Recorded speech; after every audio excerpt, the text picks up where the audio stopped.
is lit or light.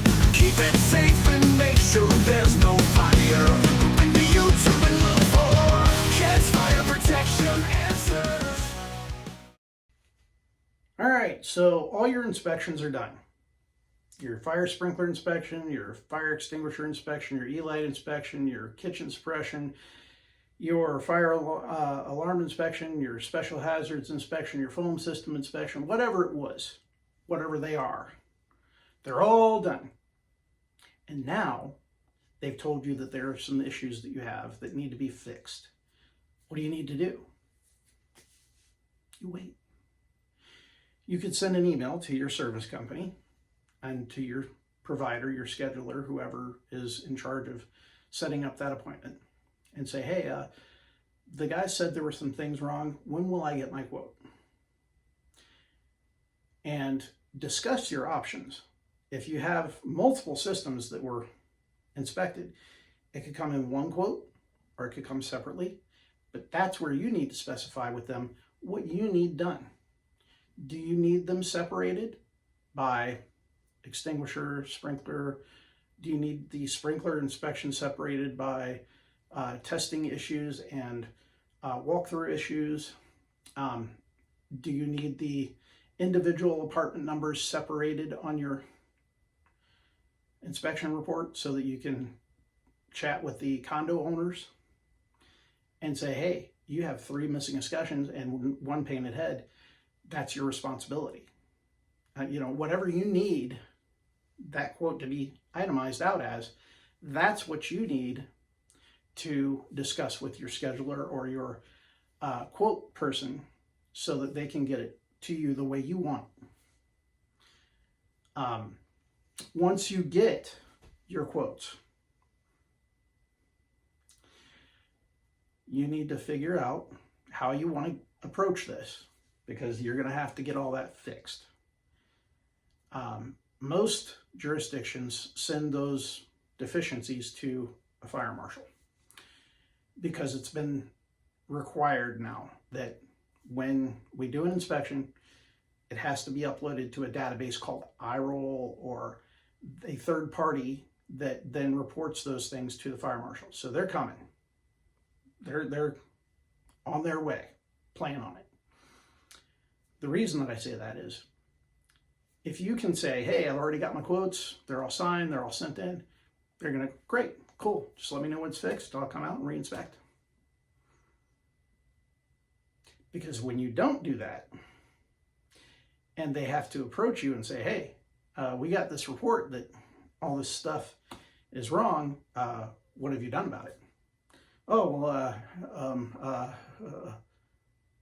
well, you've got 30 days. When you're done, call me and I'll come out and re-inspect. But if it's not done in 30 days, I'm shutting you down. Those are not fun conversations for either party. Now, some of them may give you more time. Some of them might give you less. It depends on your past interactions, I think, too. And how important it is that those things are fixed right now. If it's your fire sprinklers completely down, no, you need to get that fixed right away. And they're probably going to say to you, and are you doing fire watch? And if you haven't been, you will be. And then they're going to require that you have documentation of that fire watch. So it depends on how bad things are. If all your extinguishers are due for service, it's not so rough. Yes, I'm getting them replaced or I'm getting them swapped out with serviced units. They just don't have enough right now, so it'll be probably 30 days. They'll accept that. Most fire marshals will work with you if you've got something in progress. If you don't, and you don't look like you plan on having anything in progress, they're going to make you put things in progress. Because I'll tell you, your doors are going to be shut. It has to be fixed. So, because it has to be fixed, what do? You contact your service company. If you haven't gotten a quote already, contact your service company and ask for the quote. Give them a week. If you haven't gotten it by then, give them a call. If they say, well, there's nothing written down. Okay, well, I was told at the end of my inspection that I had some issues that were going to be sent in, so I need those quoted quickly because the fire marshal is going to be on his way. I need that quoted. So then they're going to get on the phone and find out what's going on and get you a quote for whatever the problem was. I will say automatic systems like fire alarm, fire sprinkler, anything that is a set it and forget it, not it requires human intervention like a fire extinguisher, they're probably going to want it fixed immediately because it's easy to forget it because you don't interact with it. Fire extinguishers, they're not so, because most people aren't going to grab a fire extinguisher and put out a fire. They're going to run and they're going to let the fire system take care of it. But if that doesn't work, then you have a problem. Fire extinguisher, not so important, but still important. But like I said, anything automatic, they want it fixed because it's supposed to be, if there's nobody there, something's going to happen. Most fire extinguishers aren't going to get used because people aren't going to stop to grab those, especially if there's something else in place. They're just going to get out of the building. And that's really what we want to see. But what should you do? Contact your service company, get your quote, sign your quote. If you don't believe that your quote is correct, get the information together, send it to another company, get another quote, and compare. Now, I'm going to say, not because I'm partial, but I'm going to say your service company is going to know your system best.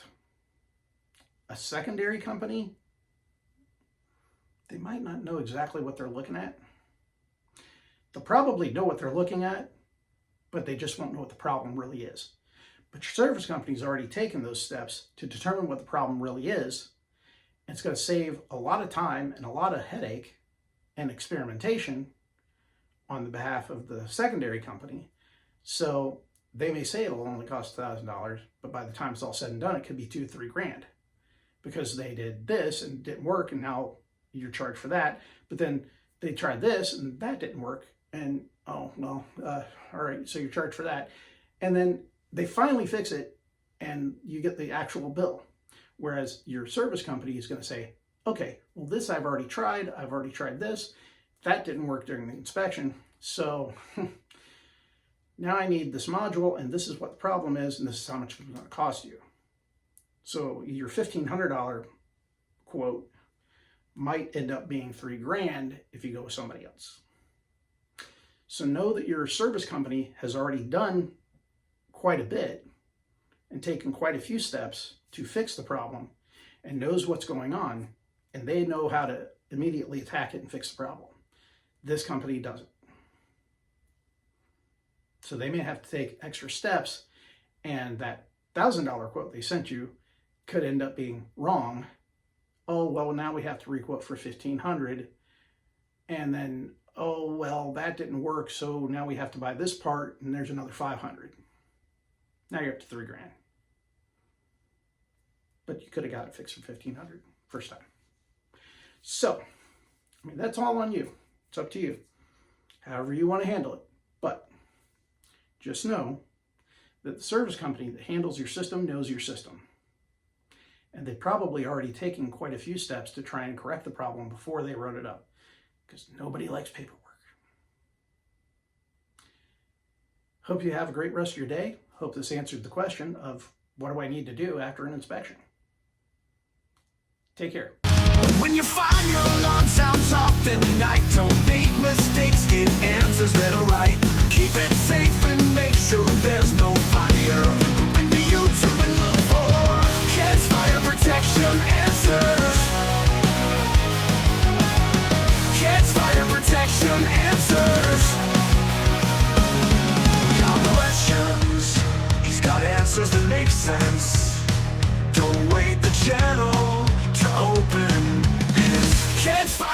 protection and